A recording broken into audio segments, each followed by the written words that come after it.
It's WST Sunday Live, hosted by Hrabchak, Lyss Houde, and Jacob Stoller.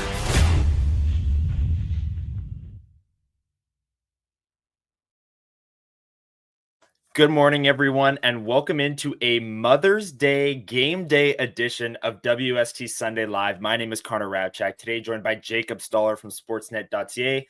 Lyss Houde, she wanted to make it badly today, but volleyball nationals this weekend, she's tied up. She won't be able to make it, but we're going to be joined by Gavin Spittle from 105.3 The Fan and the Spits and Suds podcast later on.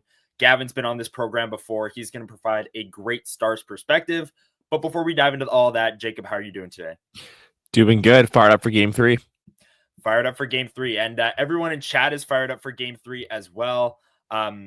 Darth Skater, games haven't had a satisfactory ending. Thanks for showing up, Darth. Always here on a Sunday morning. Sammy Smokes, always here on a Sunday morning. Schnitzy. I know Bombers training camp starts today, and he's pretty fired up for that. So it's a busy one today. And of course, happy Mother's Day to all the mothers watching in chat, to my mother who watches every single Sunday. Happy Mother's Day. And hopefully the Jets can get a win for the Jets fans that are moms today, Jacob. Yeah, that'd be a pretty good gift. Honestly, I always wondered about like doing the mom's trip during Mother's Day, but like for the team, but that would be kind of nuts if you don't make the playoffs, then you don't have the trip. Also, probably the worst time to have a family member with you on the road, but I don't know. Crazier things have happened. That is true. And so obviously game 3 is today, 3:30 in Dallas. I had no clue Hustler was going to Dallas. I'll be completely transparent. I did not know that 2 seconds ago. What do you mean? Hustler's in Dallas. Hustler is in Dallas. He tweeted last night from the Dallas airport. I had no clue he was going.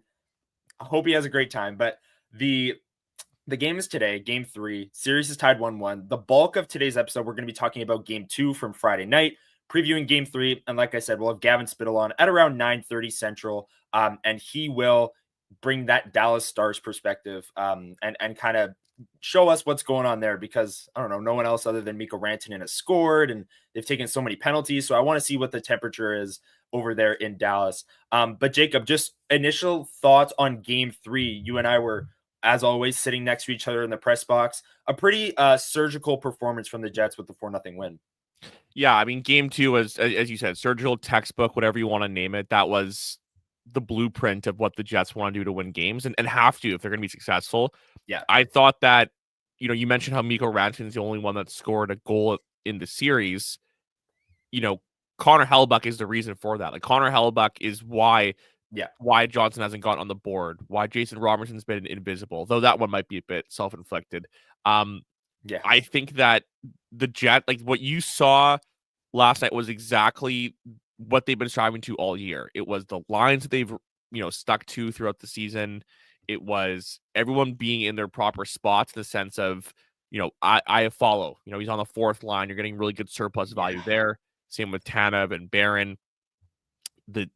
Both the Morrissey and I thought that was Josh Morrissey's best game in the playoffs. He looked different. I don't know if he took care of whatever was ailing him fully, but he assuming that the first injury, let me back up. Assuming what he was held out for was an upper body injury, yes. Sure. But I feel like in the first round, he was battling something else as well, because he was never using his edges. He was never weaponizing his feet, which is so rare of him. Game 2 against Dallas, that was Josh Morrissey. That was like the player that we know, and it made a huge difference. Like, I forgot not even just how he goes into the rush, and it's not that I forgot about it, but you don't really appreciate how much of an extra layer he provides in the blue line. Yeah, like the Jets blue line is active. You know, Pionk has a high shot volume. Sandberg, even a guy Colin Miller coming in. They're always starting. They're doing a lot of low to high plays. But when Morrissey's cradling the puck and creating, it's just a different animal. It's different. I 100% agree. And I don't know. I do think that whatever he was dealing with that held him out of game 7, I tweeted out the day that he was skating in a non-contact. That's as good of news as you could ask for. If a player misses a game 7 and is skating like 48 hours later, that's pretty good. And then he comes back in game 2 and looks the way he did. That's such like, I don't think we mentioned the absence of Josh Morrissey enough in the game 7 comeback, in the game 1 loss. Like, he does so much, and a fully healthy, fully effective Josh Morrissey is what, a borderline top 5 defenseman in the NHL. Oh, for sure. And like, speaking of the game 7 though, too, like Josh Morrissey's endurance is unbelievable. He would have been fine. Like, you know how in overtime of game 7, Kyle Connor was one of the few players that still had like that second gear and speed and whatnot. Josh Morrissey would have been the same way. Agreed. He's a guy that after, violently throwing up at the Four Nations 2 days later or a day later came out and was a beast in that Sharks game. Yeah. Like after he could, like, right. he's just built different. So yeah, I 100% agree. And when you get that 1-2 punch with him and Dylan Sandberg, okay, everyone here in chat's probably tired of hearing me talk about Dylan Sandberg, but included. Jacob sits next to me in the press box, and I'm sure Jacob's thinking to himself, like, this guy won't shut up, because every time there's buy a Dylan Sandberg jersey. Man, I actually had a moment where I actually think I have it time-stamped. Second period, like, you were on something where Sandberg was stopping plays and like doing a really good job. But man, at one point in the blue line, he caught the puck and like put down midair. Yes. Connor, that play happens like 5 times a game. No, it doesn't. No, it does not. No, it does not. He was like looking backwards as he caught it. He was not standing still and like caught it like an outfielder. He was skating backwards full speed and caught the puck. Like, they tried to chip and chase it by him and he caught it out of the air as he was fully skating backwards. Does that play not happen? No. Twice. I don't think so. I don't know. Can in the chat just like either back me or bash me right now, because this is blowing my mind. Anyways, I'm not giving up on this, but anyways, yeah, Connor, like, every moment is into Dylan Sandberg, which, listen, I'll give, like, there's few guys in the league that are the equivalent to like an all NBA team defense guy, where, I like that take. You're not giving that much offensively. You have some stuff, like in basketball, you score like 13, 14 points or whatever. Kind of like Sandberg having a little bit of 30 points or whatever, maybe a year, which is fine. Yep. But when you're out there, you're suppressing the other team's best players, and not just like on ice impacts. Like, you see it. Like, players aren't even getting into the blue line because of Dylan Sandberg, because he caught it with that miraculous baseball catch, Connor, because that you're so enamored with. Yeah. But I thought that Dylan Sandberg, 2 moments stuck out to me. He completely nullified Rantanen on the penalty kill. I believe it was in the first period. It was. He blocked a shot. And then I cleared it. Yeah. Or Lowry. And he cleared it, and then Lowry got the breakaway that he was stopped on. Yes. As well. Yes. And to me, you and I joked about how another outlet was discussing how who's going to stop Mikko Rantanen, right? Yes. And I think Dylan Sandberg's a pretty fine candidate to do that. Yeah, I think so. And look, as I said, I think chat might be tired, maybe not. Darth Skater says we're not tired of you talking about Dylan Sandberg. Jacob definitely is, because every time this guy denies his own entry, I'm saying it. I'm like, look at Dylan Sandberg, look at that play. And Jacob is like, yeah, I'm watching. Like, I'm watching the game too. Yeah. But one of the things that was so impressive about the catching play that I did, like, maybe wasn't all that impressive, was he cleared that puck, and then coming back into the zone, the Stars like reloaded, and Wyatt Johnston was one-on-one with Dylan Sandberg, and he just had absolutely nothing. Yeah. Like, he forced him to his backhand and then pokes the puck away at the perfect moment. And Wyatt Johnston had to go get the puck from the corner, because it was, you can't beat Dylan Sandberg one-on-one. It makes me think of that I've mentioned on the show a couple of times how in training camp I talked to DeMello, and he told me that this is before Samberg's breakout year, that he doesn't see why Samberg couldn't be like a Jacob Slavin, Gustav Forsling type.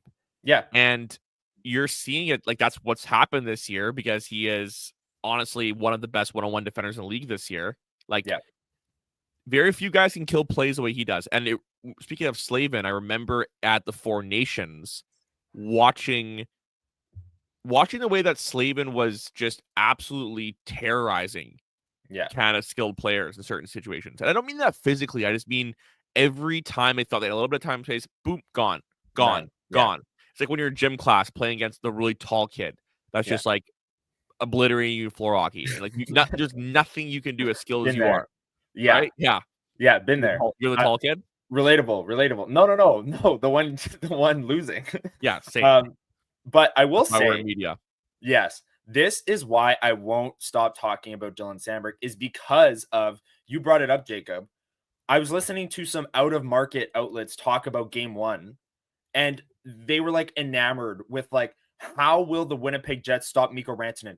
Josh Morrissey's too small. Neil Pionk's too small. What's the matchup? Logan Stanley, Luke Shen? How about a 6'4" mobile like Jacob Slavin light? Who else better to defend Mikko Rantanen? Like, if you were building a player in a lab to stop Mikko Rantanen, you would build Jacob Slavin or Dylan Samberg. Am I wrong? And there's still markets out of town that are like, oh, well, Josh Morrissey's too small. And who's next? Logan Stanley? Come on, people. I'm never going to stop mentioning Dylan Samberg until he actually gets the respect he deserves nationally. I mean, I guess for Jets fans, you want it to, stay quiet so that this contract extension can maybe stay at a value. But man, like, he's a top pair defenseman, an elite top pair defenseman on any other team in the league, and he's not. I don't know about that. How? He plays more than Josh Morrissey against Mikko Rantanen. Okay, but what's the definition? I feel like I'm sounding like Lyss this morning, but like, what's the definition of elite top pair defenseman? Like, that would mean that you are win his top pair minutes at an elite rate. Connor, if you say he's elite, is Gustav Forsling an elite? Is Gustav Forsling an elite top pair defenseman? What are we defining elite as? What's your? That's a different discussion. Well, I'm just saying, like, because he's not Josh Morrissey, but he's a top pair guy. You said he's an elite top pair guy. Like, that's my one thing. I think he's probably the best. Like, yeah, I think he'd be a good top pairing guy, like maybe a great one. I just like I don't know if he's elite. Sure. We can elite defender. That's maybe elite defender. There you go. One person that is undoubtedly elite is Connor Hellebuyck, and he wasn't in round 1, and especially on the road where he got pulled all 3 games. But Jacob, Connor Hellebuyck was dynamite in game 2, making some incredible saves. I know, like, we don't need to sit here. Well, we actually do need to sit here and talk about Connor Hellebuyck, because like last week it was rough. Yeah. So to put things in perspective, since the second intermission of game 7, when he walked in the room and Neil Pionk said that that Hellebuyck said they're not getting another one. Yeah. Hellebuyck not only finished that game perfect, but he stopped 55-58 shots. And throughout this series, and then the end of game 7, this is the Connor Hellebuyck the Jets have needed. Yeah. Like, it's here. He's dialed in. He's even said to us, we interviewed him, that he feels a bit of a weight off his shoulder. I really, really think that the playoff struggles aren't going to be an issue here in Dallas coming up. Okay. Interesting. I really believe it. I think that Connor Hellebuyck's feeling himself. He's doing well. He even said he had moments in the first round where he was as well.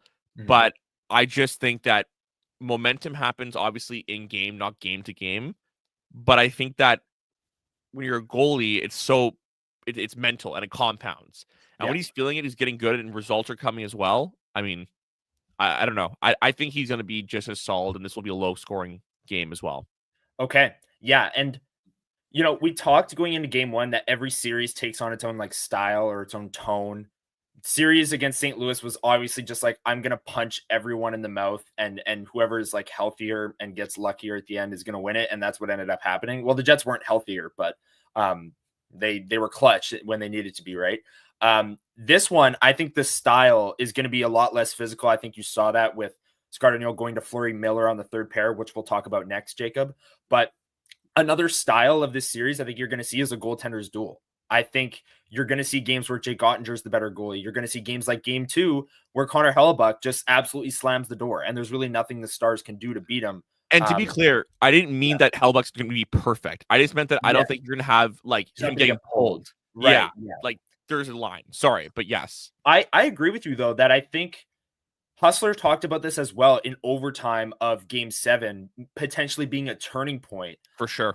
Like, I think it was, and I think it will be, and I think he'll be better on the road today. I don't know. Again, he's been better at home. His home stats are incredible. He's won here's like the 19 thing. of his last 20 games. But Connor, remember in the first round how there was honestly some of those goals where he looked like not engaged, like almost lethargic? Yeah. Last game 2, he was acrobatic, as Scott Arniel described him. Yeah. This guy was and listen, his big and boring style is not going to change. But when he had to make the big save and do what Jordan Binnington did for most of that first series, just stop the freaking puck at all costs, he was doing it. Yeah. So that, I think, is indicative of what we've talked about, that mindset shift. Yeah. I think it's happening before our eyes, and it's not just fluff. I agree, dude. I agree. I really do think that we'll see a better Connor Hellebuyck on the road today. And I think we'll see a better Jets team on the road today. I do too. One reason for that, Jacob, is because game 2 was the first time they were fully healthy since March 11th. March 11th was a game against the New York Rangers where Neil Pionk got hurt for a month. And then since then, it's been Morrissey, it's been Scheifele, it's been Ehlers, it's been Velarde. Everyone was back in game 2. And that means the top line of Connor, Scheifele, Velarde's been back together. And in 2 games so far of this Dallas series with this line back together when Scheifele returned, they're above 60% in Corsi, so shot attempts. Shots on goal. This is when they returned? Yeah, like the first 2 games of this series. Connor sorry. Yeah. They're over 60% of the share in shot attempts, shots, expected goals, scoring chances, high danger chances, and they've outscored their opponents 1-0 at 5-on-5, small sample. But I have down in my notes here, the power play being 1 for 9 has stopped them from going nuclear in this first 2 games here and just like running the Stars out of the building. Because if the power play, clicked 3 out of the 9 times, I think you would have seen a Jets team that has a 2-0 series lead and the top line putting up the numbers that we're used to them seeing. But Jacob, how big of a advantage is that if that Connor, Scheifele, Velarde line can get back to playing at this level that they've played through 2 games? Big. But here's my question for you. Yes. I'm going to answer your question with a question. Nice. Will they be that good if they're getting the Hintz Rantanen matchup when they're away? On the road here? I don't think so. Like not 60% of every underlying metric good, but I don't know. They did pretty good against the Thomas. I mean, it wasn't Velarde, it was Iafallo. Different animal. Yeah. So to answer the question, I thought that there were some really great spurts there of that line. This series is honestly tailor-made for Mark Scheifele and Kyle Connor just to eat. Like, I mean, there's so much room out there. I think the St. Louis one, you also notice because they're able to find time and space, but with this one, it's there for the taking. There is open ice. And regardless, Scheifele will find it. Connor will slip into it. Whoever they're playing. But yeah, I think that they don't have last change anymore. And we've talked about the chess match analogy. And I think that Hintz and Rantanen are 2 players that I'm curious to see if that line has an answer for. Because in the D zone particularly, I think that there could be an issue. I think Hintz can outskate Scheifele. I think Rantanen can protect the puck over. Like, I think Connor's gonna have a hard time getting the puck off of Rantanen or Velarde for that matter. And once that trio is swimming in the D zone, they're in trouble. You see it often. So that's my cautionary theory. For sure. And one thing that the Stars won't have is Miro Heiskanen in this game. We are going to ask Gavin Spittle what his status is, but Pete DeBoer ruled out Miro Heiskanen. So I don't know, like this Connor Scheifele-Velarde line should be able to feast on any pairing not involving Thomas Harley. Even with Thomas Harley, they should be able to, make things happen offensively. But they got a lot of the Bichsel-Petrovic matchup on home ice, where that line would be caught out there after an icing. The Scheifele line's coming right over the boards. They won't have that opportunity. I mean, if it's an icing, of course, but I mean the last change aspect of it. The Connor Scheifele-Velarde line, they'll have to keep that up for sure. One thing that we will see today, or I believe we will see today, there was no skate on Saturday, excuse me, and there was no morning skate today because of the early game. I think we're going to see Fleury and Miller again as the third pairing, Jacob. What did you think of that move by Scott Arniel to put some more mobility, some puck movement on the third pair, rather with Stanley and Schenn both healthy, or presumably? Yeah, I mean, I think it was the right move. Like a series called for that. I think that you made a great point. We were walking to the arena. Like that's probably something Rick Bowness isn't doing when he was around. With Stanley and Schenn both back and having played them in round 1 at home, he goes right back. Bowness goes right back to them. Scott Arniel doesn't. I agree. And that's the biggest difference. So I liked it. I thought that, the second power play unit too, which I know it doesn't really matter, but the first power play unit, it's getting there, but it's still not as lethal. So I think the second power play unit does matter. Colin Miller adds a great layer to it with that shot. So that's a weapon.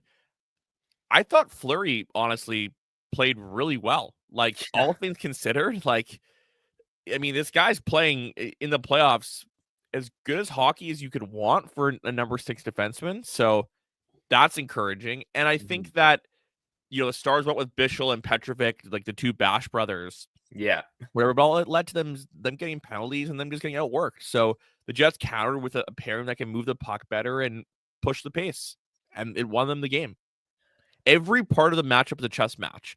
I think that third pairing was better than the Stars' third pairing, who is absolutely horrifyingly scary, though. Those guys are mammoths. Yeah. I mean, this is the thing. I love the Fleury-Miller pairing for a lot of reasons, because I like how Fleury and Miller are playing, especially Hayden Fleury. He's even bringing a physical element. He crushed Mason Marchment, who had to leave the game and eventually came back, but he laid a big hit on him. He's defending well off the rush. He's using his feet well to get out of the zone, making good passes. And look, this is Scott Arniel recognizing the style and the tone of the series early. This is him recognizing that. At home in the St. Louis series, he ran Stanley Schenn and got away with it relatively unscathed. He hid them, sheltered them. They broke even in their minutes, and it was fine. They were physical. That's what the series called for, and that's what he ran. After game 1, Stanley's back. He's skating. He was skating on the 4th pair at morning skate, so that gives off the thought that he's healthy enough to play.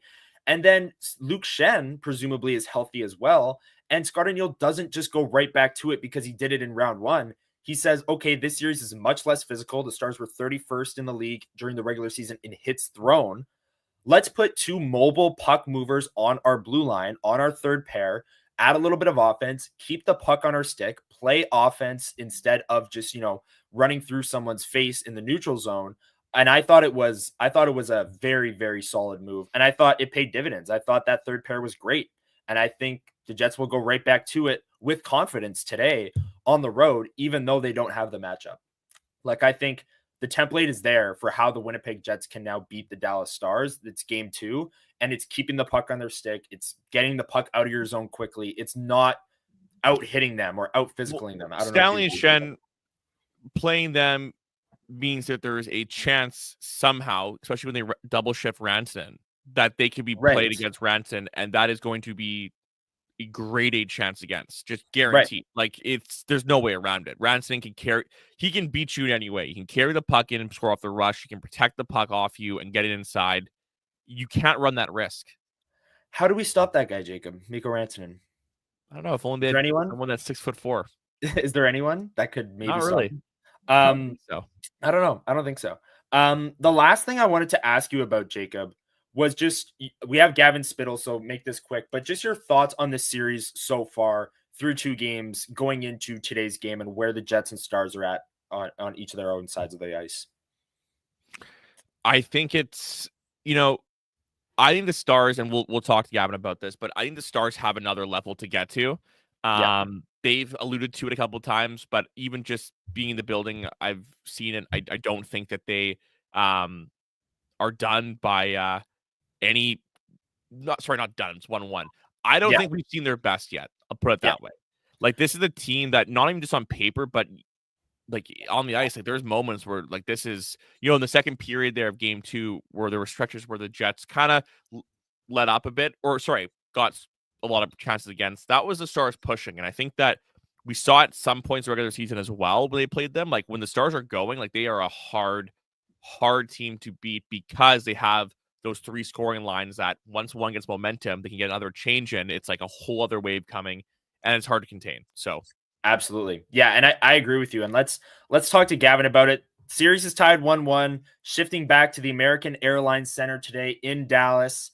As they stole home ice advantage with the game 1 win. Let's bring in Gavin Spittle from 105.3 The Fan and the Spits and Suds podcast. He's been on this program before.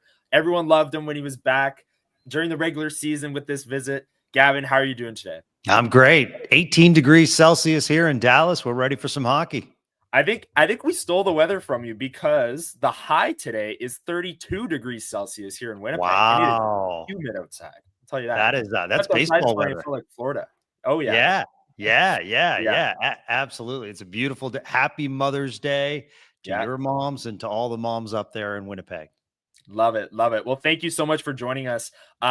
Just your thoughts on the series so far from a Dallas perspective. Here in Winnipeg, everyone's riding pretty high coming off of that game 2 win that people thought was impressive. Connor Hellebuyck looked the part. What was the feeling coming out of game 2 as this series shifts back to game 3 in Dallas?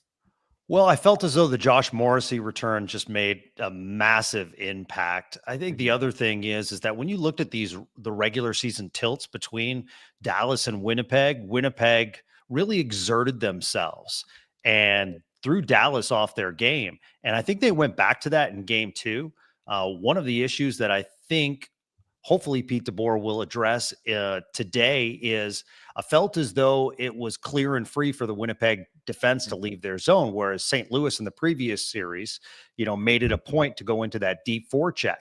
That's not really part of Dallas's game. The interesting thing about the Dallas Stars is they are really effective when they're physical and when they deep forecheck. And those are 2 things that they normally don't do.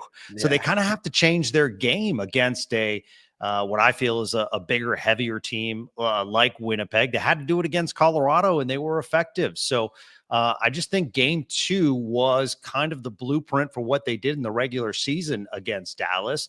Dallas committed bad penalties, and they were thrown off their game, and Winnipeg did such a good job in the neutral zone with Dallas. That was a massive factor. Dallas just couldn't get anything going, and, the loss of Miro Heiskanen certainly hurts.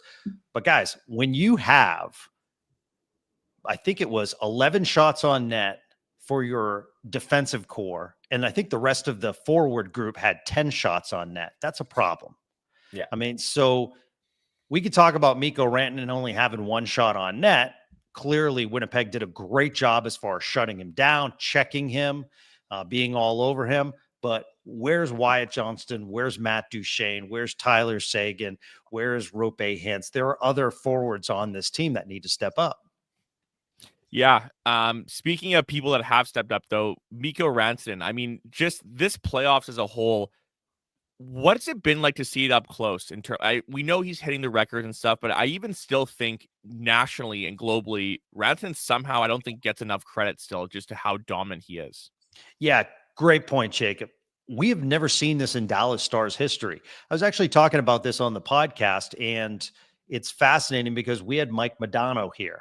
Modano was an amazing player, one of the great American players of all time.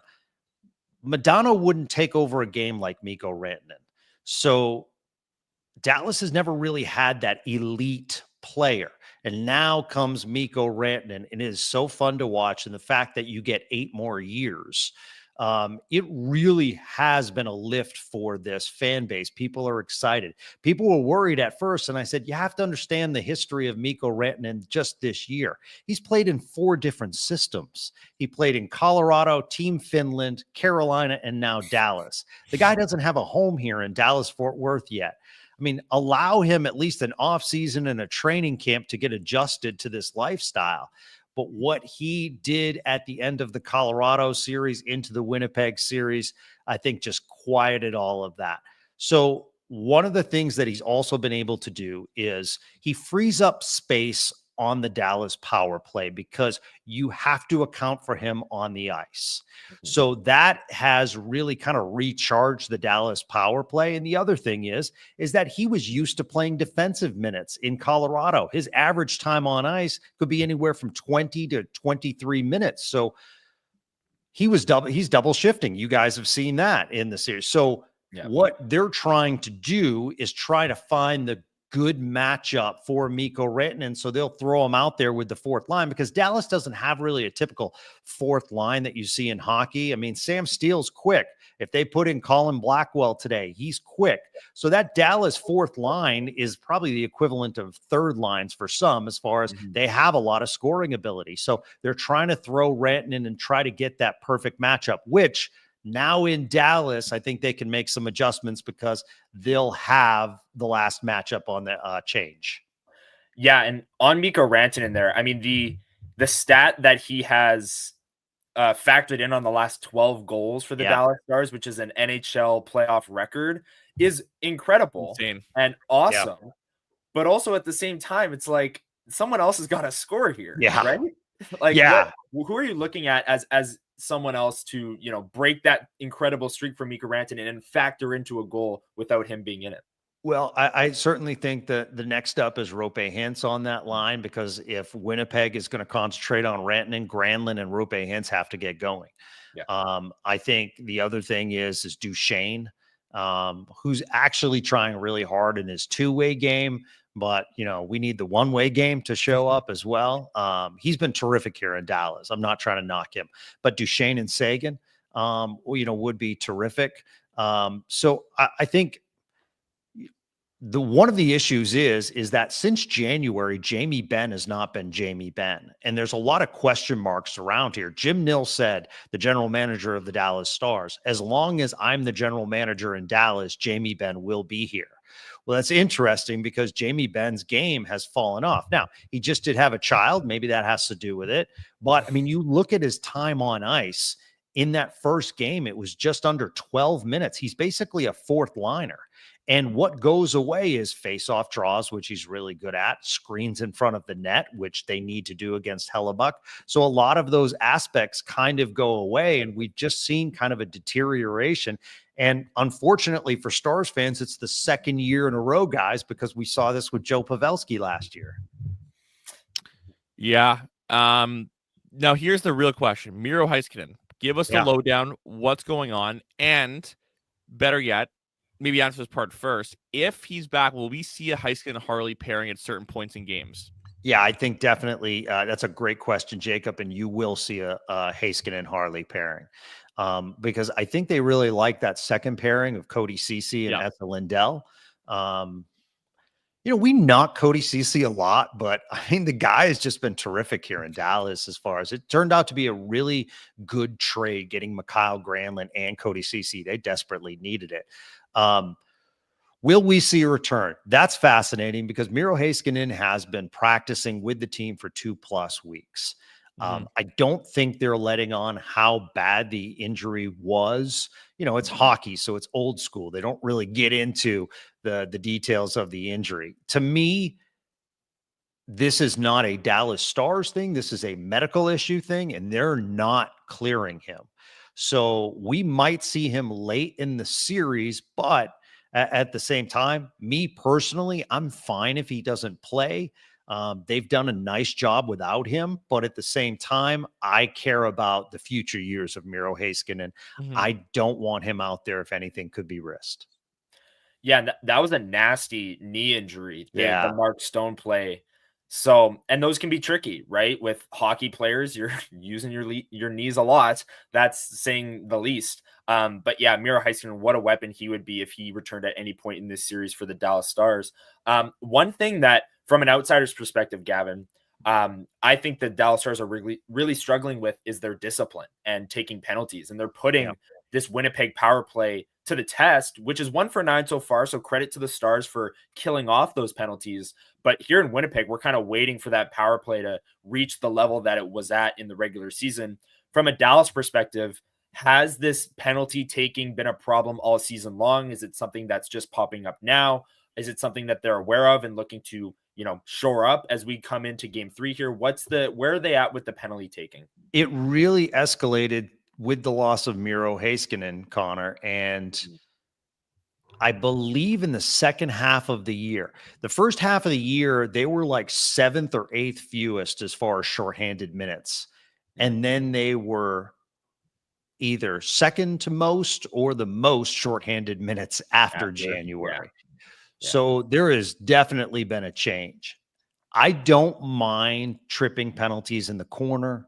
You're grinding hard. It's effort-based. What I hate is what I saw when Mason Marchment comes across the ice and clearly you're not going to catch up to the player and yet you hold him. Those kinds of penalties bug me because those are, you're right, discipline. And you're right about the Winnipeg power play. Absolutely scares me. Kyle Connor is a Stars killer, so I'm just waiting for that to happen. And now with Josh Morrissey back at the point, they do need a lot to be worried about. From a Dallas perspective, I think it was big in game 1, but really didn't see it in game 2, even though Dallas won the faceoff battle. Is I was interested in the faceoff depth of Winnipeg with Mark Scheifele taking 28 draws in game 1. And one of the advantages Dallas has is that they basically put out 2 players per line that can take a draw.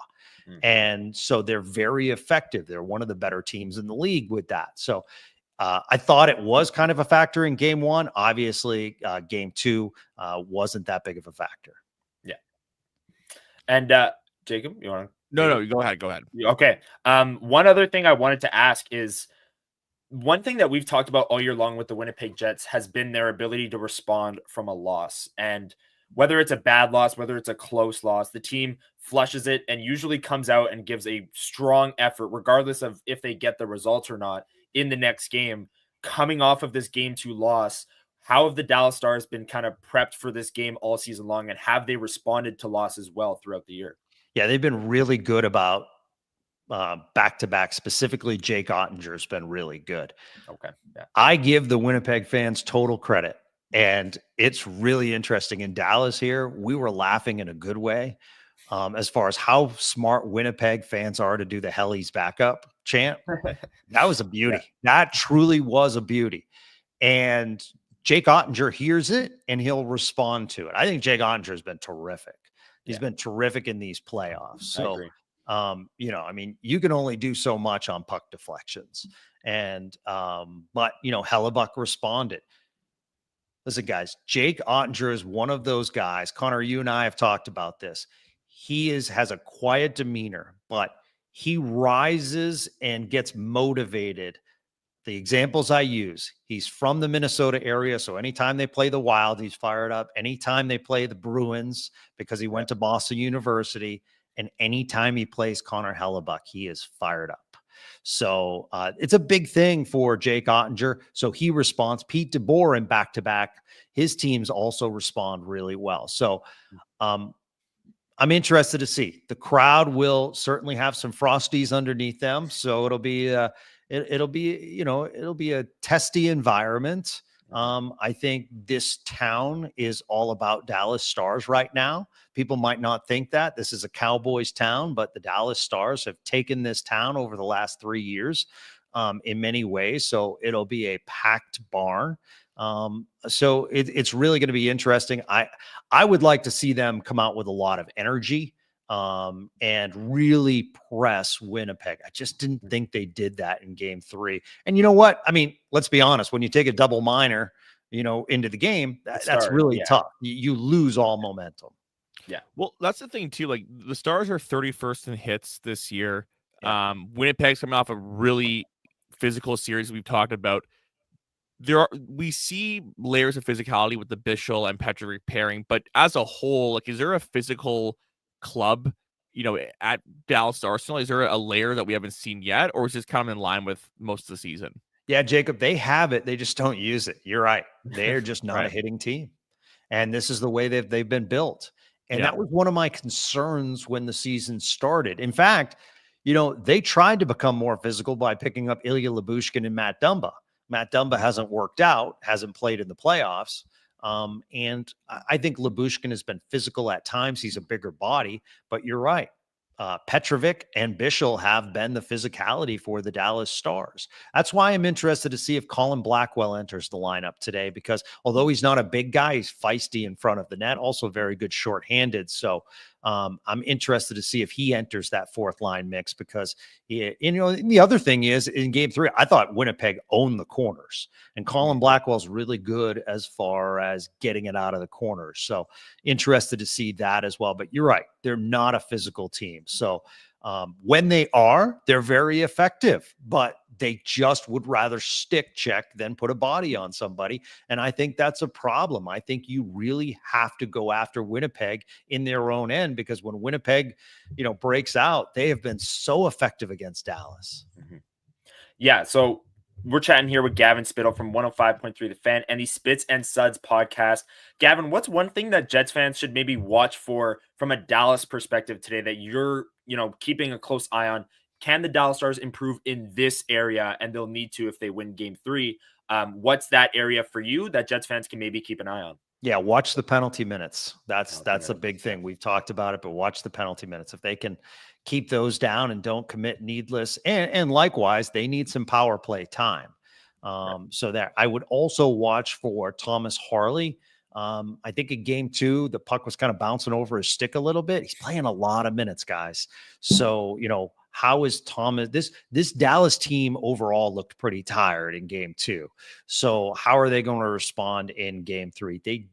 They do surprise you. That's what's fascinating. They do come out, and we thought at times last series, well, here comes Colorado, and all of a sudden Dallas responded.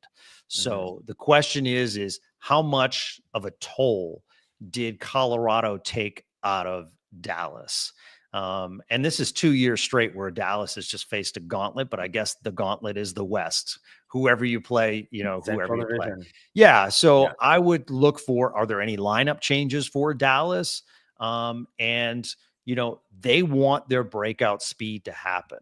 And so the neutral zone to me is going to be key. Can Dallas take it into the zone rather than have to dump and chase? Because the thing about dump and chase is you got to win the corner battles, and they haven't been able to do that.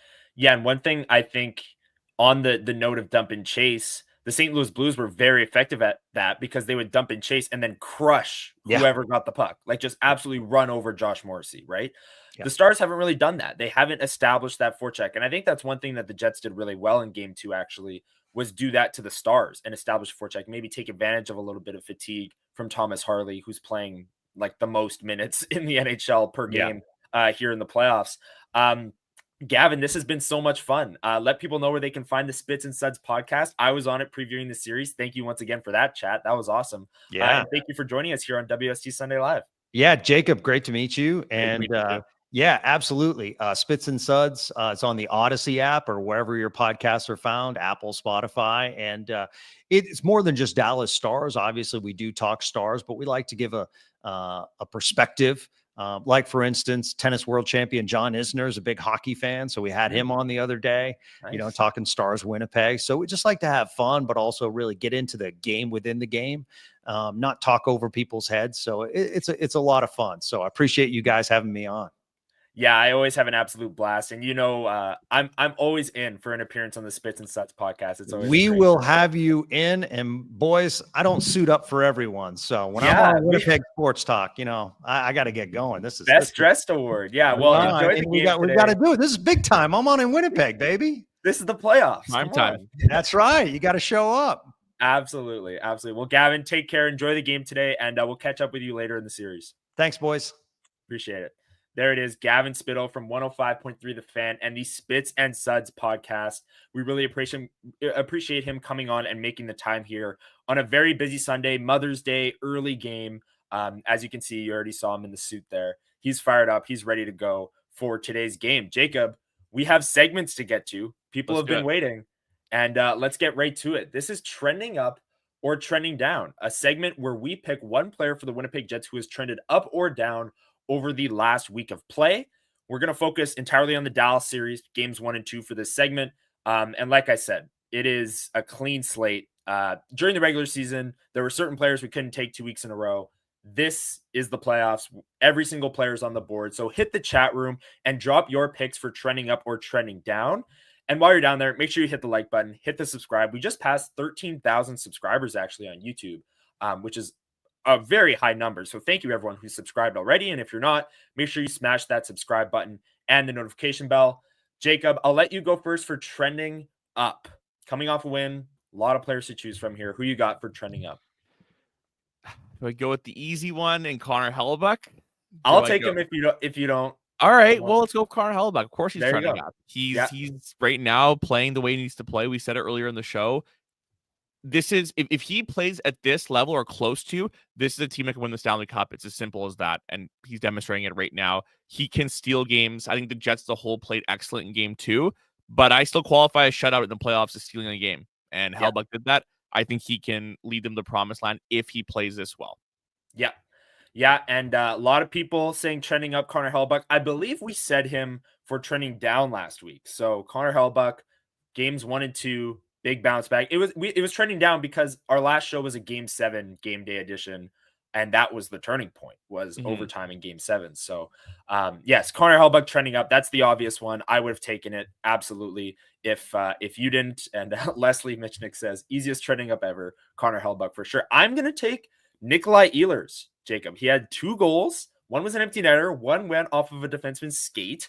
But I still think Nikolai Ehlers, the legs are slowly getting there. We're seeing that dynamic speed, and the hands are catching up to the legs. Like, we're slowly seeing him get back to the Nikolai Ehlers that was so dynamic in the regular season. Coming off an injury, going into that incredibly physical series against St. Louis, he wasn't going to be the same player game 1, shift 1, even though he had a good chance on like his very first shift.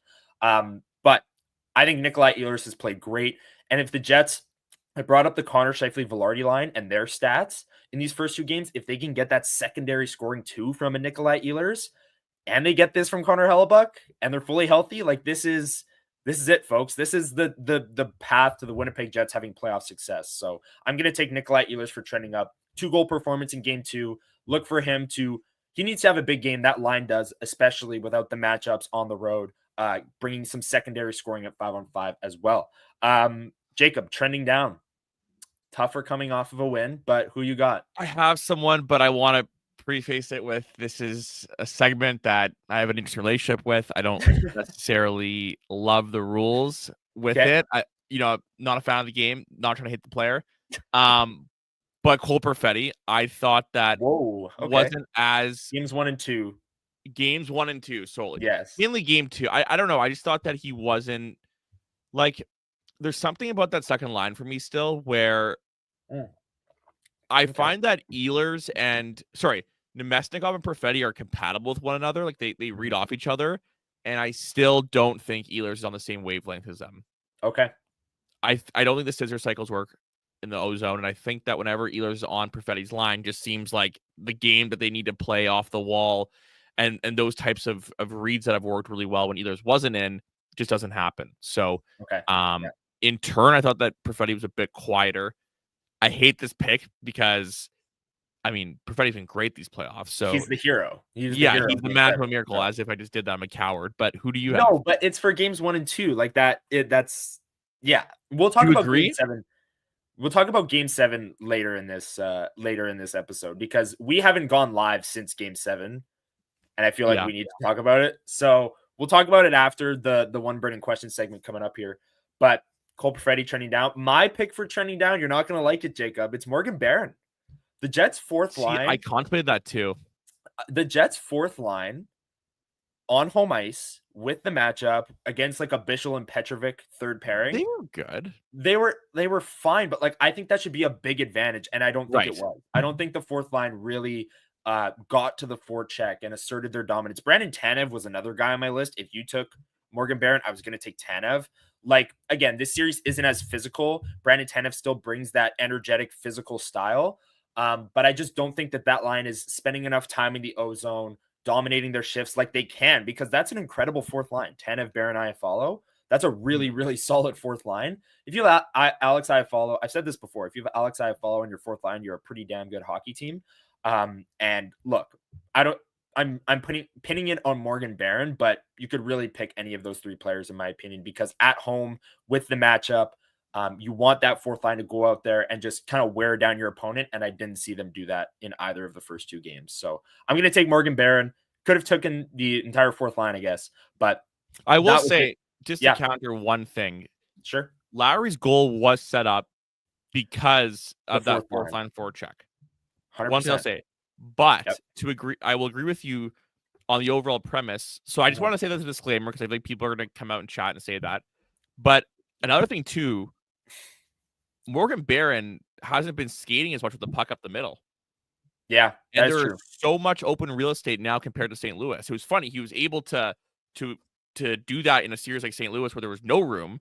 Now there's a lot of real estate and there's not able to do it. So I agree with you. I wonder if that line changes evolves as they get, that was their first game reunited really since when? March 23rd? Yeah. Because then Gabe got hurt. Yeah, and then Iafallo went up there. Yeah. So Sorry to hijack your take. No, that's wrong. Good. People in chat are ripping me to shreds for that take. Morgan Barron. I mean, I picked Perfetti. I picked the Manitoba Miracle, so I'm probably going to get. Apparently, Morgan Barron has been incredible and just like an amazing player these first few games, apparently. But anyways, Morgan Barron trending down. Series is tied 1-1. That is trending up or trending down. Thank you, everyone, for dropping your picks down below. Connor Hellebuyck was trending up. Very, very easy pick. We'll see if he can continue that on the road here as this series shifts to Dallas. But like I said, thank you, everyone, for joining us on this 9 a.m. Sunday morning, game day edition, Mother's Day edition of WST Sunday Live. While you're down there, hit the like button. We really appreciate it. And Jacob, let's go right into our next segment because we do want to talk about Game 7 before we get out of here. We're leaving it to the end because it's a game day. We want to focus on the Dallas Stars, but got to talk about the Manitoba Miracle as well. But let's get to one burning question. This is a segment where we open it up to you, the chat room, to ask us any question regarding the Winnipeg Jets. So hit the chat room right now, drop your question down below, and we will try and rapid fire them at the end of the program here. So get in the chat room, drop your one burning question below, and Jacob and I will rapid fire and answer as many as we can. Jacob, my one burning question to you is, how will you remember the Manitoba Miracle? We were next to each other. Your jaw dropping, probably. Probably. You're probably floored. No, sorry, not you were definitely floored. Like full two hands on head, jaw on the floor. Yeah. I will never forget watching that because it almost happened in slow motion and just I didn't realize there was 1.6 seconds left. Me neither. Like I didn't. Yeah. I honestly thought there was maybe like 5 or 6. I don't know. I just didn't realize it came that close. And you know what I'll remember the most? Yeah. The feeling in the press box after of just an organization like feeling like we just dodged a bullet. Yeah. Executives, management, support staff, hockey ops staff, people were hugging, and like there was just to understand that moment, just think about if they had lost. Yeah. And they were that close to doing it. So that gave them a second lease on life. And then I can be pessimistic about this team sometimes, but I'm telling you, when they scored that goal, I knew they were winning in overtime. I knew it. They couldn't not win in overtime. Yeah. there was no way they were going to lose. I mean, Hellebuyck had to make some big saves, dude. Could you imagine? Actually, do you want to know what I remember the most? Yeah. At the 3:20 mark, I watched somebody leave, a couple people, and I thought, I hate when people do that. If you are on this, watching this show, or know the person I want, you need to be interviewed. How many people they left? That's the most crazy thing I've ever heard in my life. I can't even. You paid top dollar for tickets, and you can't wait a little bit in traffic. And we live in Winnipeg, where relative to all of the NHL cities, post-game traffic isn't that bad, no matter which direction you're going, east, west, north, south, whatever. I can't even imagine. Having left. I remember that. I was like, what? I think it was section 109 or something. Yeah. I'll never forget thinking Nikolai Ehlers broke his stick when he fanned on the shot. And I thought it was over. I thought that was it. Like, he broke his stick. It's over. If he doesn't fan on that shot, by the way, the Jets season ends. And I've had people say, oh, well, Ehlers could have scored on the clapper. This is Nikolai Ehlers, been 10 years here? He misses the net on that shot. Like 100%. We've all watched Nikolai Ehlers for a decade. Yeah. He misses the net on that shot. So he fans on it. And that is the reason their season stays alive. Then going down and seeing like you said, hockey ops, people like hugging their families. And like Ken Wiebe was on with Hustler saying the lead of his story was this year was supposed to be different. And it was. Mine was heartbreak. And period. And it wouldn't have been different unless Nikolai Ehlers fans like Mike McIntyre's article in the Free Press on like everything that had to go right for the goal to happen was such an incredible article. And it's mind-boggling to read that back. It's oh man, what a moment that was. And we'll talk more about that in a second here, but let's get to one burning question. Darth Skater asked, 2 games in, are you happier that the Jets are facing Dallas and Colorado? Jacob, do you think Dallas is a better matchup? 100%. Yeah. 100%. I think so too. Like the speed is just too much of a Colorado's speed would torch them. And yes, they don't have Rance anymore, but they got a guy named Marty Nietzsche who's an absolute missile. That guy is so fast and has found a way to play well with McKinnon too on the power play. Jets are really lucky it's Dallas. I'll put it that way. Yeah, I mean, I think Colorado would smoke the Jets. Wow. I really do. I think the Jets. Okay, well, it's nothing against the Jets. It's just Colorado strengths series last year. Like they put the blueprint down that St. Louis copied. Like get eyes in front of Hellebuyck and Cale Makar with his little flick wrist shots from the point that would just pick corners. And yeah, I to answer the question, yes, absolutely, because I think Dallas is a better matchup than Colorado. Again, it's the Central Division. It's the Stanley Cup playoffs, round 2. You're going to play a contender. Like there's no non-contenders in the second round. I know it's low-hanging fruit, but I really believe Colorado would stick it to the Jets. Yeah, I think it would be closer than last year, but still, I don't like the Jets odds. Yeah. I don't know. They don't have Forgiev anymore. We'll see. Rob Mahoney asked, Big Stan didn't look great in his past 2 games. Was his bump up in performance previously just a mirage of sheltered minutes and luck? I wouldn't say it's luck. I would say he was very sheltered on home ice. The physicality that he brought, like the Jordan Kyrou hit, and in that game, he crushed Robert Thomas a few times as well. Like that wasn't, sheltered minutes. Like again, it was Kyrou and Thomas that he had those hits on. So I wouldn't say it was luck. Was it sheltered minutes? Sure. I mean, the third pair, like Hayden Fleury played like 13 minutes in game 2. Like he doesn't play much, I mean, I think Logan Stanley will never look great in terms of like the bigger picture, but I think for his standards, there was moments where he was very good for what you want. Yeah. Sure. Absolutely. Let's get Spency asks a weather question. Why the frick is it supposed to drop below freezing in 2 weeks after having a heat warning today? What a stupid planet. It is insanely warm out today. Anyways, let's get back to a Winnipeg Jets question. I'm not seeing as many here. Let's stall. Here we go. James Robinson, who wins the Oilers night series? Last night, Vegas scored with 0.4 seconds left. Did their best Cole Perfetti impression, even though it was an own goal by Leon Draisaitl. So who do you got? Who do you got in that series? I think the Oilers, man. But like Calvin Pickard's day-to-day and Stuart Skinner. I don't know. They're playing at a level right now, man, where yeah, I agree. But interestingly, I have to say, I actually think the Jets match up better against the Oilers than they do the Avs. That's how confident I am in that, really, because I think that the Jets could be an interesting series. Colorado just is the worst possible matchup nightmare. Okay. Interesting.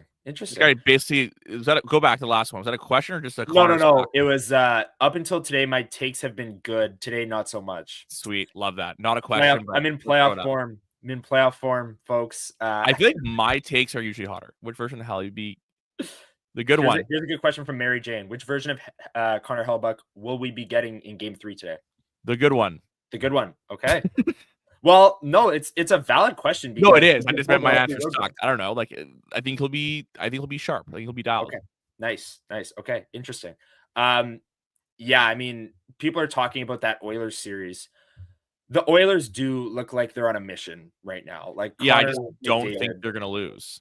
Connor McDavid, unbelievable. Like that goal in game 2, the overtime winner, he made Jack Eichel look like a beer league player. Like if I had to guard Connor McDavid one-on-one, I'd look like Jack Eichel, who's a top 10 player in the NHL, by the way. I'd look like Jack Eichel did on that play. That's how good Connor McDavid is. There are certain teams, like I think of the Oilers, I think of Colorado, where you have two of the best players in the world and then cup experience. Like cup, the Oilers don't have a cup yet, but they've been to the cup. They've been there before. They know what it takes to get to that level. Take that, factor in two things. One, the Oilers are out for vengeance. Last year went terrible. Last year hurt. Sorry, didn't go terrible. Two, they have the two best players in the world right now. Or two of the three, whatever way you want to slice it. Yeah. So to me, like stars are stars. And I think that it's going to override and get them through. Yeah, I think people underestimate that, I think, in the playoffs for sure. Just how much stars can carry a team, because you look at teams on paper and you think, because Mikko Rantanen, won them a game. Connor Hellebuyck won the Jets game. You look around the other series, it's happening. It's just, I think that because hockey's a team sport and the players aren't as marketable and as their own brand, we shy away from those like dominant Mamba mentality Kobe moments where someone took over. It's not really in the DNA of the sport. Yep, agreed.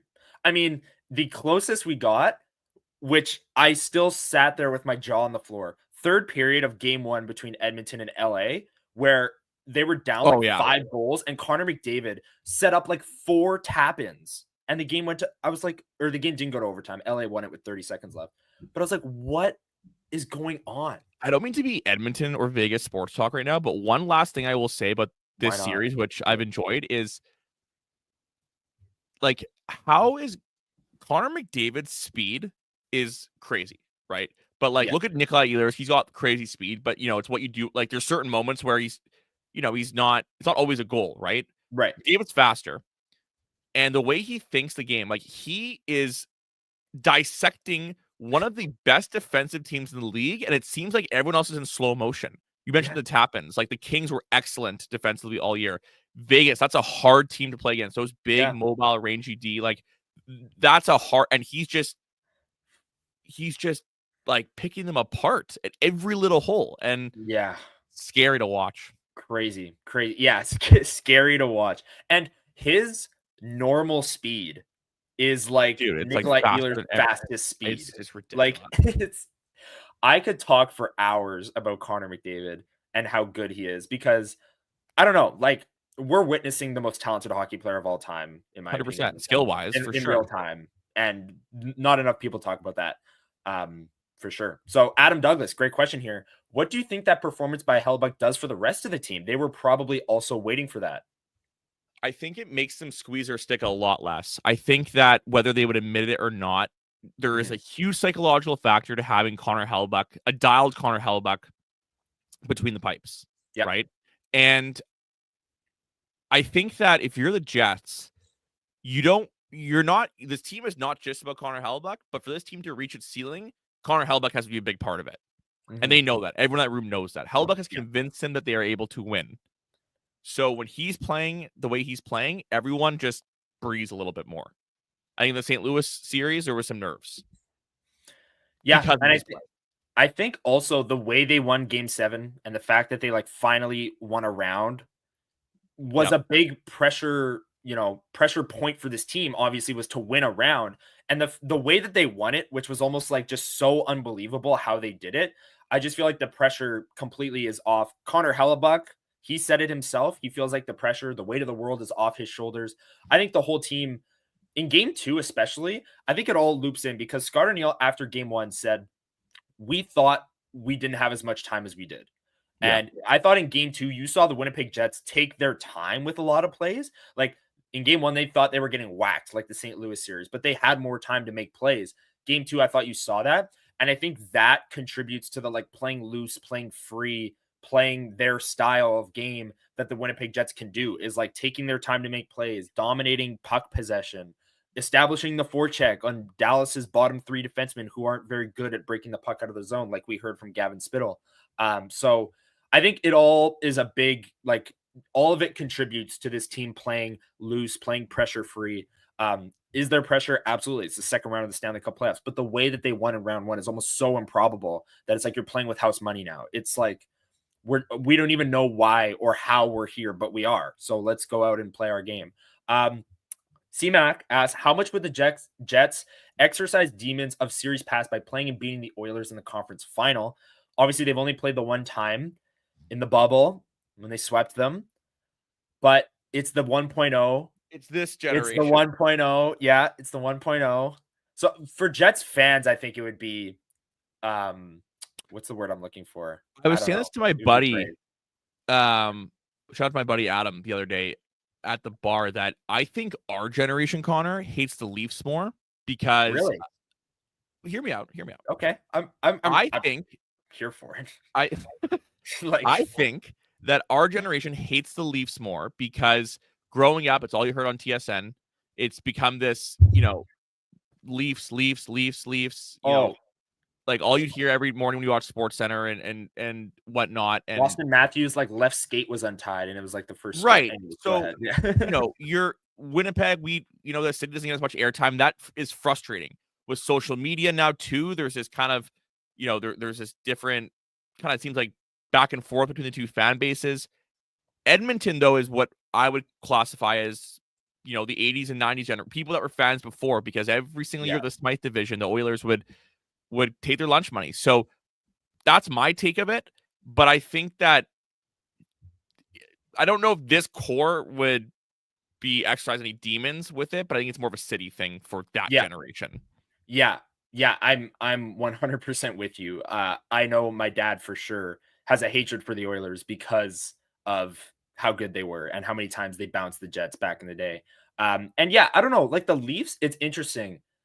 If the Jets lost to if Colorado was here right now and they lost, then I think Colorado might turn into this generation's. If they started bouncing the Jets. I just feel like maybe it's Vegas for 2018, and if the Jets play Vegas again, I don't know.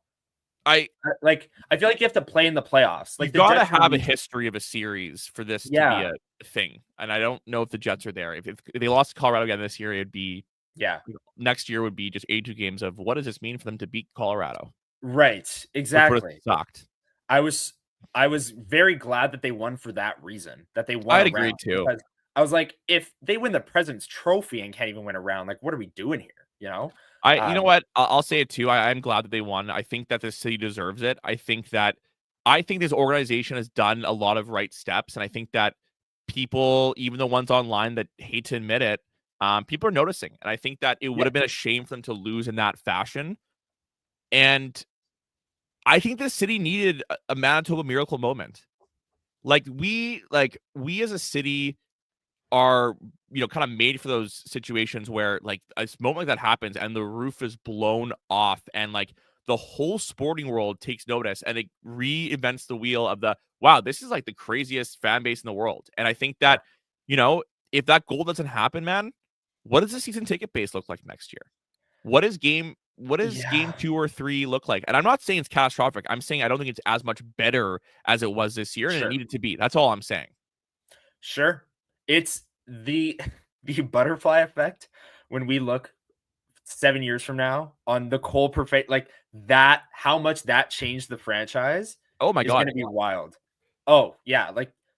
The next 5 years, 10 years of the franchise are completely, the outlook has changed because they won a round and because Cole Perfetti scored with a second left, and they'll get a higher season ticket base next year because they won a round and all of these things. Right. And anyone who bought tickets to Game 7 on a whim saw the greatest hockey moment of their life, most likely. Yeah. And is going to come to more games next year. It's crazy. Franchise. I just think it's nice that they've eliminated the noise. This summer would have sucked, man. We would have talked about, and it would have been valid, I guess, but just for them to slay that demon and be in a competitive series is great. Yeah. And I will say, just on this note here, I've seen other YouTubers react to Winnipeg St. Louis Game 7. They were all in disbelief. The crowd in the building in overtime basically all stood and chanted "Go Jets, go" the entire intermission. Yeah. And then everyone came back for overtime. Everyone was standing for both OTs. It was crazy. And what a moment for this franchise. I 100% agree, Jacob. Like, you get that national attention that, oh my goodness, this whiteout is nuts. Like, the crowd is going crazy. You see all the videos. Like, the Winnipeg Jets social media team did such a incredible job of not only capturing the Perfetti goal from like a million different angles, but the reactions, all the people on the street that were filming for some reason when the clock was ticking down and everyone going nuts. I'm talking to my friends last night. They were all at the street party for Game 7, and they're talking about how Cole Perfetti scored, and everyone's like beers and food just went flying. Like no one even had any thought as to what to do. Everyone just chucked everything. It was such an crazy moment. I know Jets fans were incredibly nervous going down to those final 2 minutes and in overtime because they still needed to win that game. But I mean, unbelievable. And Perfetti's career will be remembered for that goal. That it's going to be hard for him to score a more important goal in his career. I mean, if he scores like a Stanley Cup game winner, maybe, but man, unbelievable. Do you have anything else to say on the Manitoba Miracle Game 7 that we haven't brought up yet?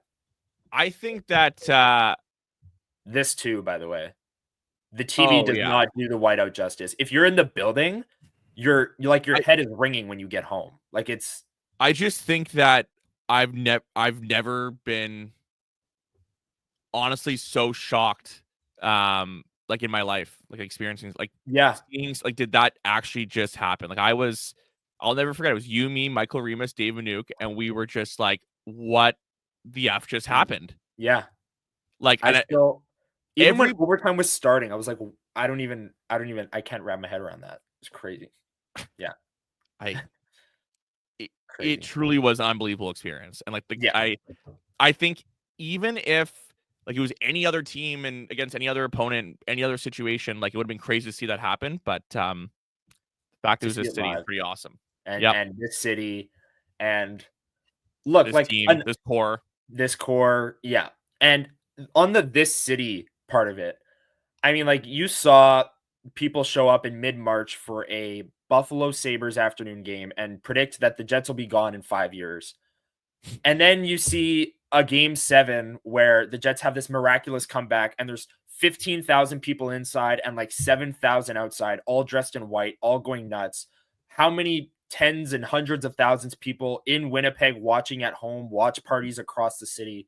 Like, sure, you want to show up in March and say the Jets are going to leave, fine. Show up for a playoff game, be downtown with 25,000 other people going nuts in the whiteout. It's one of the best atmospheres in sports. I'm so glad that this city and that atmosphere got that moment, because there are some atmospheres that wouldn't, fully take it in for what it is. But the crowd absolutely did. They understood the magnitude of the moment of the game. And it was incredible. Unbelievable moment. Anything else today, Jacob? We do have a game today. I wanted to leave this to the end, but I don't know. I wanted to leave the Game 7 talk to the end. We haven't been live. Sorry for reliving the past, but like Darth Skater said, it's a new weekly segment now. Let's relive the Manitoba Miracle again. Weekly segment every single time to end the show. No, I'm joking. But Jacob, your final thoughts going into today's game. Very excited to see how it turns out. I'm not in Dallas, obviously. So you can see I'm in my normal setup, but colleague Ian McIntyre, what that is. Connor is. We're staying at Gavin's apartment. Colleague Ian McIntyre is there, so be sure to check out sportsnet.ca after the game to see how it all shakes out. Yeah, absolutely. And Hustler's there. And Hustler's there. Hustler will have some content, I'm sure, tomorrow on. Well, I'm dev positive that tomorrow, Winnipeg Sports Talk Daily, 1:00, he's going to have his full reaction to Game 3. He's going to have, notes from his experience at the game. So have fun, Hustler, at the game today. And Ed from Winnipeg here saying, got to mention how good CJOB is at covering the Jets. I will say Paul Edmonds' calls of the goals. Like we have if you haven't seen it already, we have a video here on Winnipeg Sports Talk of all of the broadcast calls from the Cole Perfetti goal and the Adam Lowry winner. Paul Edmonds' call of the Cole Perfetti goal is just incredible. Him saying "holy smokes" when we all know he wanted to say some other S word after holy. It's incredible. And he captured the magnitude of the moment as well as the crowd. So that's it for the Manitoba Miracle. That's it for this show. Happy Mother's Day to everyone in chat. Happy Mother's Day to my mother. Enjoy the game today, everyone. 3:30 Sunday. Happy Mother's Day to my mother too. Yes, there you go. I was gonna let you take it at the end there, but anyways, happy Mother's Day, everyone. Enjoy the game today. Tune in tomorrow, WST Daily, 1:00. Hustler down in Dallas, giving his thoughts on Game 3. And we'll see if the Jets can take a 2-1 series lead today. There will be a Game 5 back in Winnipeg. We'll be back next Sunday at 9 a.m. for another edition of WST Sunday Live. Thank you, everyone, for tuning in, and we will see you next Sunday. Have a great day, everyone. Happy Mother's Day, and enjoy the game today. See ya.